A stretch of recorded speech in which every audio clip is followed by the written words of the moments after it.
bossy jaw, afflicted up to 11% disease, suffering permanent disfigurement. Operator? Operator, there's been a bad accident. In today's world, it's difficult to fathom a time when danger was simply an everyday aspect of work life. However, if we turn back the clock to the 1950s, we discover a workforce filled with daredevils and risk-takers who face perilous situations on a daily basis. These individuals took on jobs that required immense courage and resilience, often putting their lives at risk for the sake of their livelihoods. From high-rise construction workers to coal miners, the jobs of that era were fraught with hazards that many would find unimaginable today. Join us as we delve into 20 dangerous jobs in the 1950s that no longer exist. Back in the days before automation took over, bowling alleys relied on actual people, usually teenagers or young men, to reset the pins after every game. I've never been to a bowling alley where a person sets up my pins. Imagine this. You're crouched down at the end of a bowling lane, hurriedly resetting pins while players are already gearing up for their next shot. The job wasn't just repetitive, it was downright dangerous. A stray bowling ball could come hurtling down the lane at any moment, and workers had to constantly dodge these heavy, fast-moving projectiles. Injuries were common, and there weren't many safety measures in place. These pin boys, as they were called, often worked in dimly lit and noisy environments, which only added to the chaos. By the mid-20th century, particularly with the introduction of automatic pin setters in the 1950s, the bowling industry underwent a significant transformation, greatly reducing the need for pin boys and making this risky job much less common. While the role of pin boys became less prevalent, their contributions to the bowling experience during that era remain a notable part of its history. Imagine stepping into a cold, murky marsh, your bare legs sinking into the squelchy mud. Your job? To deliberately let slimy, wriggling leeches latch onto you so you can pluck them off and sell them to doctors. They only need to feed once a year. It takes about 3 months to digest their blood meal. This was the reality for leech collectors, a job that thrived in the 18th and 19th centuries and lingered into the early 20th century before fading away. Leeches were in high demand for bloodletting, a common medical practice at the time, as doctors believed that draining blood could cure everything from fevers to headaches. Workers, often women and children, would wade into leech-infested waters, allowing the bloodsuckers to attach to their skin. Once the leeches had their fill, the collectors would pull them off and store them for sale. While it may seem hard to imagine risking so much for these creatures, for leech collectors, it was a means of livelihood in a time when their medical properties were highly valued. As medical practices evolved and the understanding of bloodletting changed, the role of leech collectors gradually diminished, marking an interesting chapter in the history of medicine. Back in the 1950s, match factories were dangerous places to work, with many hazards not immediately obvious to the workers. One of the most shocking risks they faced was exposure to white phosphorus, a toxic substance used in match production. Bossy jaw, afflicted up to 11% of workers, suffering permanent disfigurement, insanity, and even death. One of the most notorious health problems caused by prolonged exposure to white phosphorus was phossy jaw. This gruesome condition, a form of necrosis affecting the jawbone, led workers to develop painful abscesses and infections in their mouths, resulting in weakened and deformed jaws. In severe cases, parts of the jaw would decay and fall off. The smell associated with this condition was said to be foul and unbearable. This alarming situation eventually prompted significant reforms, including the banning of white phosphorus in match production. By the 1960s, many countries had adopted safer, non-toxic alternatives, marking the end of white phosphorus use in match manufacturing and improving the health and safety of workers in the industry. As the matchmaker faced the perils of toxic exposure, it raises the question, what other seemingly mundane jobs hid such grave dangers beneath the surface? Before electric refrigeration transformed food preservation, an entire industry focused on harvesting ice from frozen lakes and rivers. The ice needed to be about 18 inches thick to support the weight of the horse and the sleigh it's drawing. Workers bundled against the cold, used long saws and ice picks to cut massive blocks of ice, facing significant dangers daily. The risks were immense. Standing on thin ice while wielding sharp tools could lead to disaster. A single misstep or a crack in the ice could plunge a worker into freezing water, with hypothermia setting in within minutes, making survival nearly impossible without immediate rescue. Fortunately, the advent of electric refrigeration in the early 20th century led to a decline in ice harvesting, sparing countless workers from the daily risks of serious injury or death as food preservation methods evolved. Imagine, it's dawn in the early to mid-20th century Britain, and instead of a smartphone alarm, you hear a soft tap, tap, tap at your window. A knocker-upper was a profession in Britain and Ireland that started during the Industrial Revolution. Groggily peeking out, you see someone with a long stick, carefully rousing you from slumber. This was the peculiar and often dangerous job of a knocker-upper, a profession that thrived before affordable alarm clocks. Knocker-uppers were typically employed by factories to ensure workers arrived on time. Armed with a stick or pea shooter, they traversed dark streets, tapping on windows or shooting dried peas at panes. Their work was fraught with risks, such as being mistaken for intruders or encountering aggressive dogs.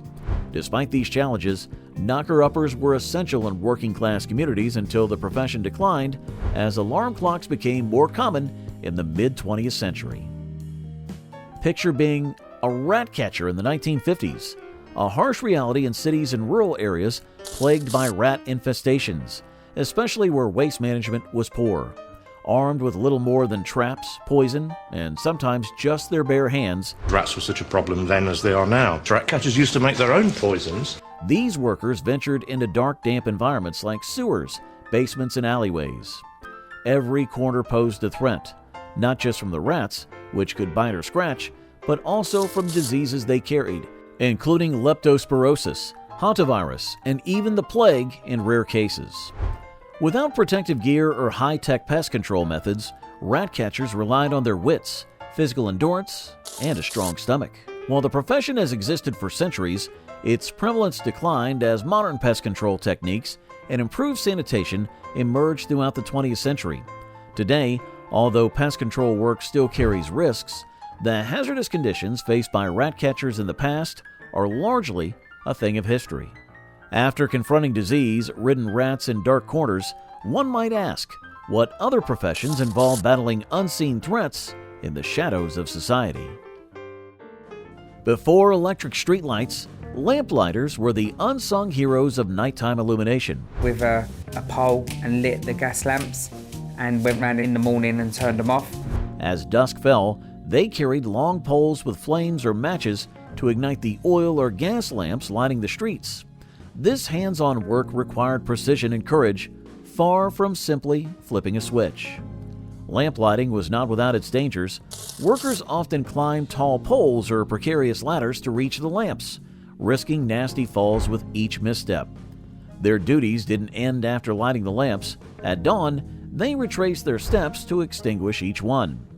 The role of the lamplighter began to fade in the late 19th and early 20th centuries with the rise of electric streetlights, which could be controlled remotely. While some cities continue to employ lamplighters in areas with gas lamps, the profession gradually diminished as electric lighting became the urban standard. In the past, mudlarks made a living by scavenging along riverbanks, particularly in cities like London. Skeleton of a medieval man has been found by archaeologists working on the Thames Tideway tunnel. They combed through the muck of rivers like the Thames, searching for valuable items, coins, tools, scraps of metal, or even lost jewelry. This was a dangerous job. Riverbanks were often littered with toxic waste, sharp objects, and pollution. Imagine wading knee-deep in freezing water, unsure if your next step would land on broken glass or rusted nails. Poor sanitation made the water a breeding ground for infections. While advancements in waste management and social welfare have reduced the need for such scavenging, mudlarking has not disappeared entirely. Today, it's recognized as a hobby and an archaeological pursuit, with enthusiasts searching the Thames for historical artifacts.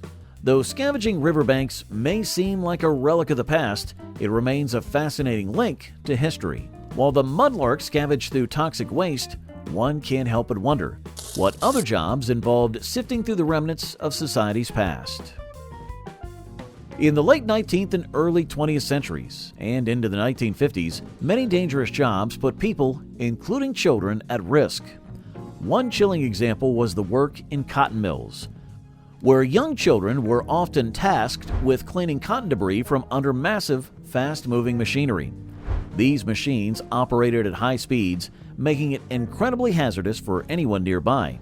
Children as young as 8 or 9 crawled under the machines to clear debris, risking severe injuries as clothing or limbs could easily get caught. Tragically, many children suffered serious accidents, and some even lost their lives on the job.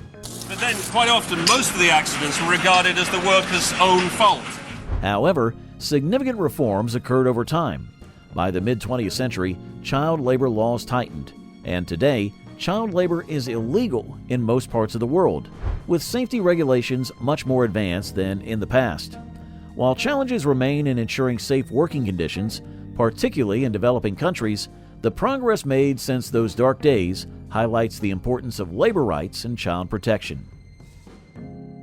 During the early to mid-20th century, an unusual job was that of a lector, employed in factories not to perform manual labor, but to read aloud to workers as they toiled. Factories at the time were filled with heavy machinery, industrial dust, and fumes, creating a noisy and dirty environment with limited safety equipment. Workers inhaled harmful particles, including dust, smoke, and toxic chemicals, while lectors were often exposed to this toxic air during their long reading sessions. "Villains!" I shrieked. "Dissemble no more. I admit the deed. Tear up the planks here." Many lectors, like the factory workers they addressed, developed respiratory issues, with chronic conditions such as bronchitis and asthma being common. Although the role of the lector declined as factory work evolved and modern entertainment options emerged, their unique contribution to the workplace remains a fascinating aspect of industrial history. In the 1950s, making a phone call wasn't as simple as pressing a button. This was the era of switchboard operators, whose hands-on job was more dangerous than it might seem. Operator? Operator, there's been a bad accident. 2 cars head-on. Please get a doctor and an ambulance. When you made a call, someone had to manually connect it, and that's where the operators came in. Primarily women, they worked long hours in dimly lit rooms filled with massive switchboards, physically plugging cables into the right sockets to connect calls. This task required speed, accuracy, and constant attention. The wires they handled were live, carrying electricity, and a single mistake could lead to electrical shocks, a constant risk for these operators. By the late 1950s and into the 1960s, automated systems began to replace them, leading to a significant decline in the need for human switchboard operators. While many lost their jobs due to automation, some continued in the industry in different roles, marking the end of an era in telecommunications.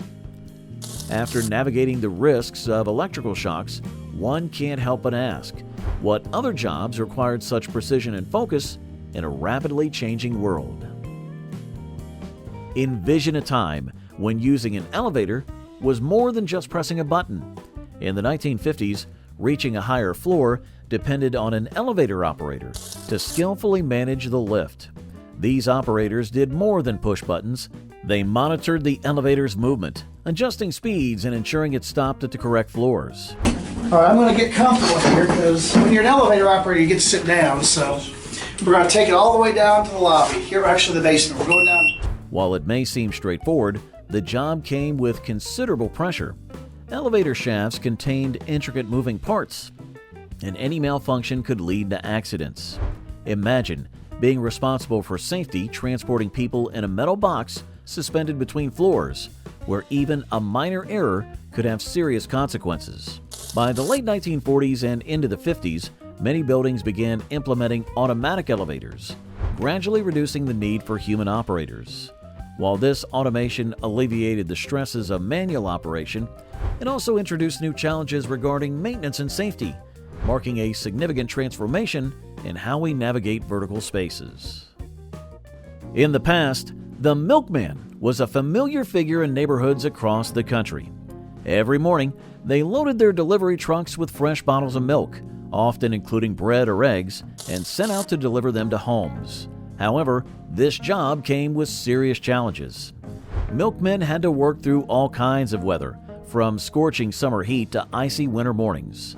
They often started their routes before dawn, ensuring fresh dairy was delivered before breakfast.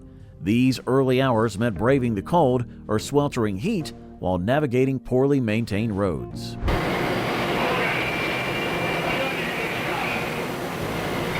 While the role of the milkman was most prominent in the early to mid-20th century, it began to decline in the late 1960s and 70s as home refrigeration became more common and supermarket shopping increased.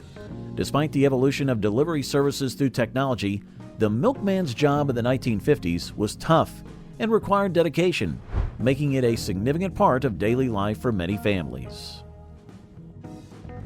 Before the advent of modern word processors and computers, the job of a typist was much more physically demanding than one might imagine.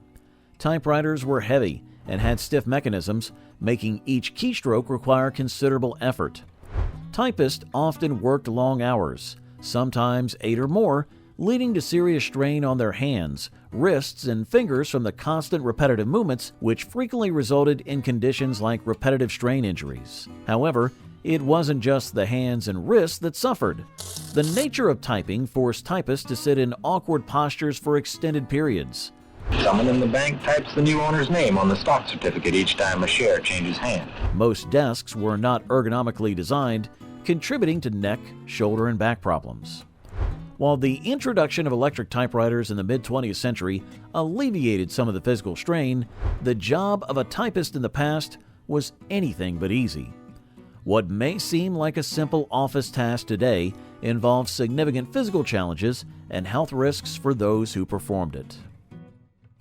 Back in the 1950s, before refrigerators and freezers became common household items, there was a job that many people relied on: the iceman. These workers were responsible for delivering large blocks of ice to homes, which were used to keep food cold and preserve it longer. Imagine, instead of just popping something into the fridge, you had to rely on a huge chunk of ice. The job wasn't for the faint of heart. Each block of ice could weigh anywhere between 20 to 100 pounds, and these workers had to carry them, often up and down stairs, through snow and ice, all while ensuring the blocks didn't slip and cause injury. If that wasn't enough, icemen also had to be very careful about slipping on the icy sidewalks and stairs themselves. Hey, fellas! Look! I made it! By the late 40s and into the 1950s, as electric refrigerators and modern freezing technology began to gain popularity, the demand for icemen started to decline. While the profession became significantly less common, some icemen continued to work in certain areas where refrigeration technology was slower to be adopted, marking the end of an era in food preservation. In the 1950s, coal mining was a dangerous job, perhaps one of the most hazardous professions of that time. If you can imagine the early days where you were extracting the coal using a pick.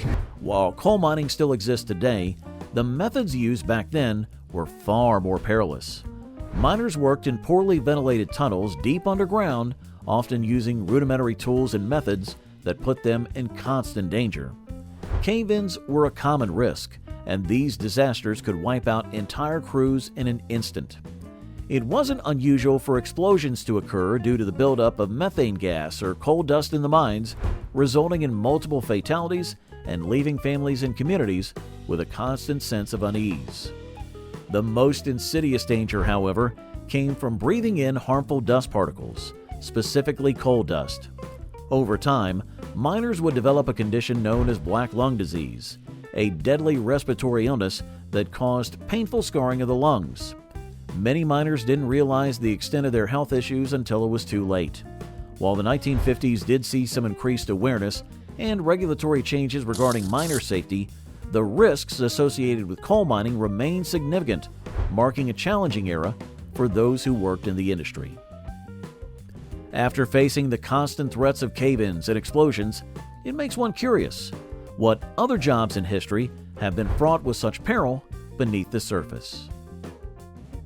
In the 1950s, asbestos was everywhere. It was used in construction, shipbuilding, and even in household products. Boilermaker term is thrown around a lot, but no one really actually knows what it is. You know, it's funny, I actually lived with Purdue Pete. All because it was cheap, heat-resistant, and seemingly durable. However, what people didn't fully understand at the time was just how dangerous it could be when handled improperly. Asbestos fibers are microscopic, meaning they can easily become airborne when disturbed. Workers who handled these materials, often without any form of protective gear, were unknowingly exposing themselves to these harmful fibers. Those in factories, construction sites, and shipyards frequently handled asbestos with their bare hands, often without masks or respirators, making them highly vulnerable. The real danger arises when asbestos fibers are inhaled into the lungs. Over time, these fibers can cause serious and often fatal health conditions. Two of the most common diseases linked to asbestos exposure are asbestosis and mesothelioma.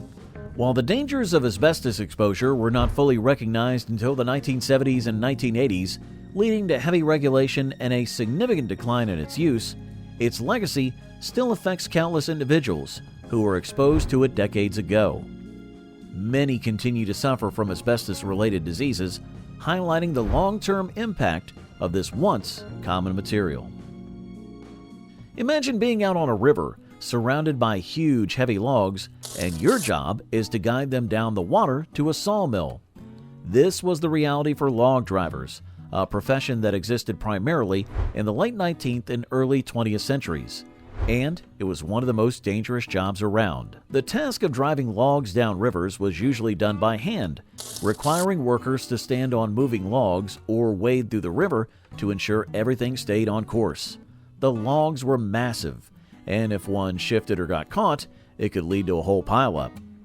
But it wasn't just about preventing the logs from getting stuck. The real danger was the risk of drowning. If a worker fell into the water, they could become trapped beneath the logs or swept away by the current.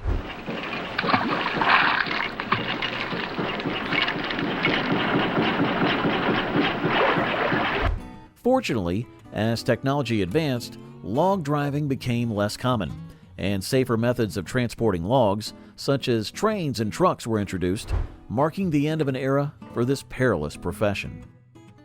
In the 1950s, one of the dangerous jobs that often went unnoticed was that of a resin collector. Resin, the sticky substance extracted from trees like pine, was essential for various industrial products, including varnishes and adhesives.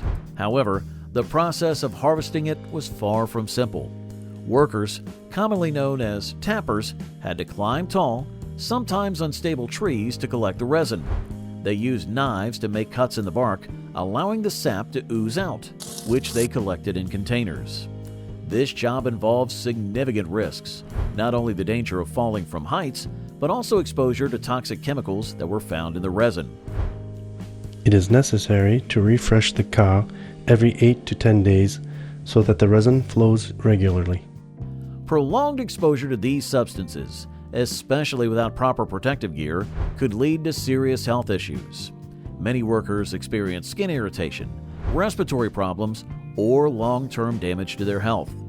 Fortunately, over time, the introduction of more efficient machinery and advancements in safety standards led to a decline in this hazardous profession.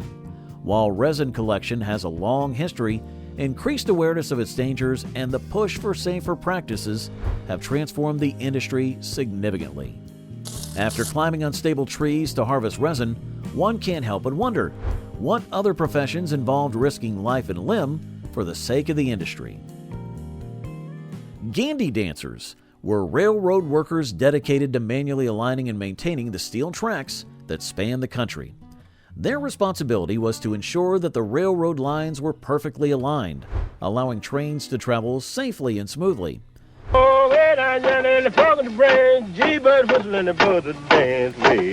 This job required not only strength, but also remarkable endurance, as Gandy dancers worked in all kinds of weather, whether in blistering heat or freezing cold. The work was physically demanding, involving heavy tools like rail tongs, track spikes, and giant hammers to adjust the rails. Their tasks included straightening bent tracks, tightening loose rails, and replacing damaged sections, all accomplished by hand. There were no modern machines or technology to assist them. It was sheer muscle power that kept the railroads operational. The dangers of the job extended beyond the heavy equipment. Gandy dancers worked in close proximity to the very tracks they maintained, with fast-moving trains posing a constant risk. The threat of being caught by a passing train was ever present, especially in remote areas where trains could come barreling through without warning. The term Gandy dancer is believed to have originated from the rhythmic movements of these workers as they used their tools, resembling a dance, which adds a cultural dimension to their labor-intensive role in keeping the railroads running.